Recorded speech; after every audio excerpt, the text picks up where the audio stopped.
Hi guys, welcome to another exciting episode of Money Chat with Afsat. My name is Afsat, and today we're going to be talking about money lessons from a book called Stripped. The book is titled Stripped, An African Woman's Guide to Building Generational Wealth, and it was written by the gorgeous Sholakwe Akimpelu. So she's the founder of Harvest.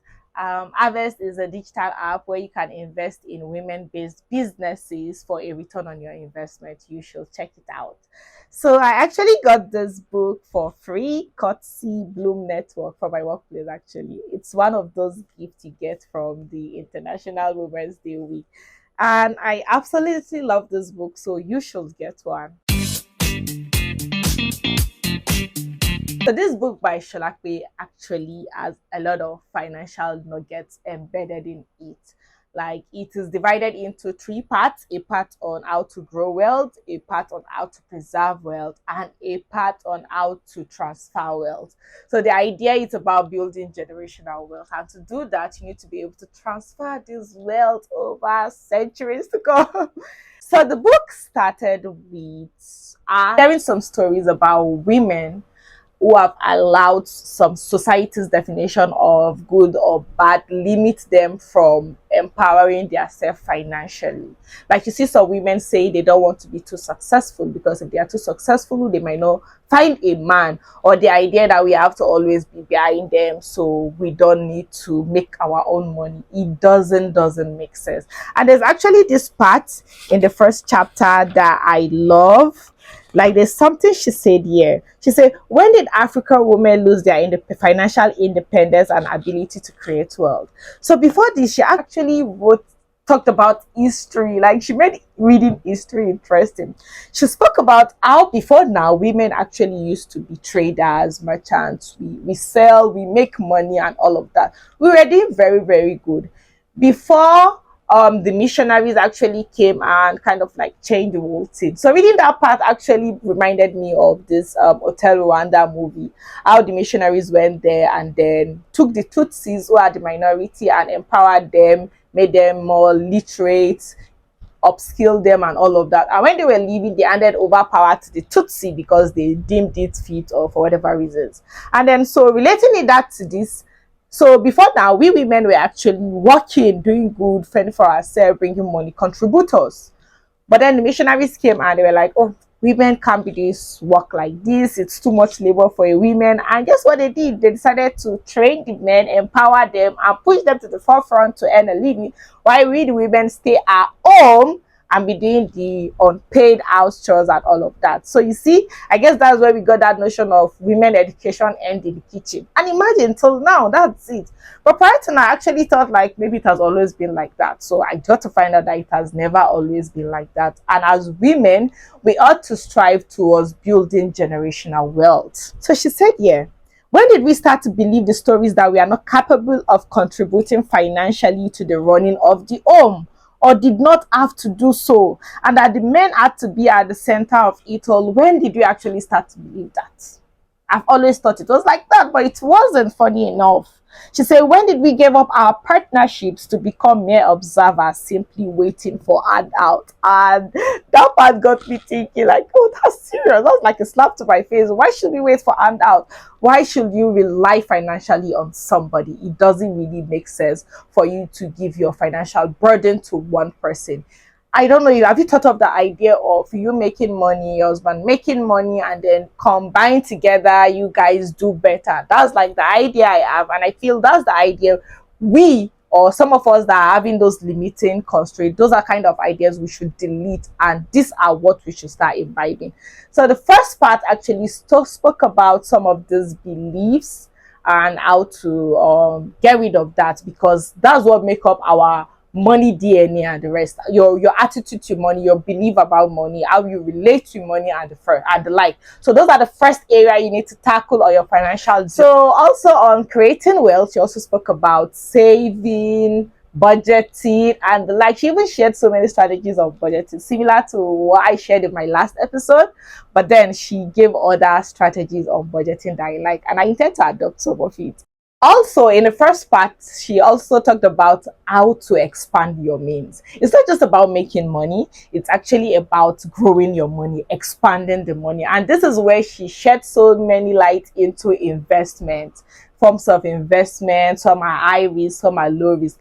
In fact, for the past few days, I have actually been talking about low risk investment on my LinkedIn space. And if you're not following me there, you should go there and learn some of these impactful nuggets that I shared there. So she also spoke about this investment opportunities, because at the end of the day, for you to make money, it's not just about saving the money or earning a living. It's about investing your money so that your money can work for you. Because the truth is, as individuals, we can't work 24 hours in a day, but your money can do that. In case you don't know, your money can actually work 24 hours, and this is only feasible if you invest your money. And this is what she broke down in the first part of her book. She spoke so much about it, and there's a lot you're going to learn by getting your hands on the book. So you should consider doing that. So the second part of the book was where she spoke about wealth preservation. So she said something at the beginning here that I like. She said, wealth preservation is a process you can start while you are creating wealth. So for most of us that say, I don't have money, my money is too small and all of that, no, please. You can start small, you can start now. So it has to do with having financially savvy children, empowering them to be financially literate. It also has to do with the kind of partner you have. Your partner is relationship with money, how you both handle your finances together, the plans you make, and all of that. Another strategy that she did provide under the wealth preservation has to do with insurance, diversifying, which means spreading your investment into different maybe sectors or geographical location or industry, so that the overall risk on your total investment is minimized. Another thing I liked about that part is where she spoke about how you can reduce black tax. I'm sure you've heard of black tax. Anyway, black tax is more like the money you get to send home to your family and friends and loved ones, basically.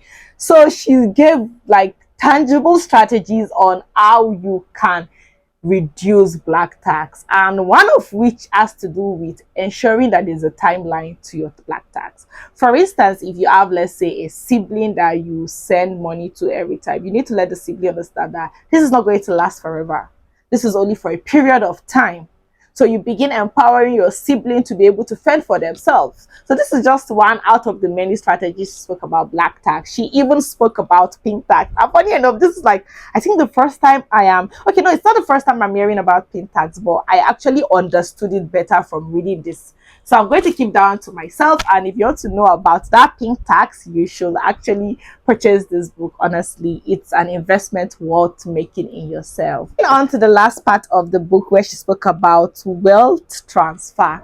She spoke extensively on empowering one's children. So it's not just about you, it's also about the next generation, your children, making sure they are financially literate enough to do better, to handle money. It's about catching them young and teaching them how to catch fishes instead of just catching it and giving it to them. So she spoke so much about it.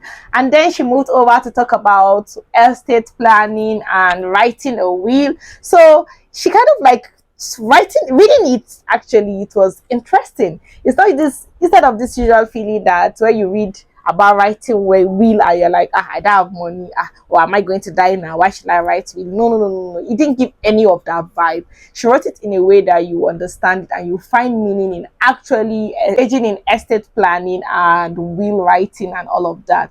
And then finally she ended it by talking about trusts, like maybe setting up a trust fund for maybe your kids or any dependent or a loved one generally. There's only a little that I can say in this short video. So you should get your hands on this book to learn practically how you can build generational wealth. Whether you're a man or a woman, anybody absolutely can make use of this book. You're going to enjoy it. Also, another area that I did like was how a step-by-step guide that she provided towards building your own financial plan or should I say financial vision. I loved it. Like, it was very, very practical. She gave examples, guide by guide, how I can do that. And I really cannot wait to implement that strategy. In fact, I want to read this book for a second and even a third time so I can take everything in and begin implementing it. It is that valuable. So now let me just talk about the book itself. Enough telling you about the money lessons. The book itself, like, I love it. It's so petite, it's not bulky, it's not voluminous. Like, and I like that it's also hard copy because I have even started highlighting some areas in the book. It makes sense. And then it's in my favorite color, black. Like, I don't know if you're a black fan, but then this book is lovely. This is what they call simplicity at its peak. You can see some part of the book. It makes sense. Also, for some chapters, for most of the chapters, actually, you will see some quotes.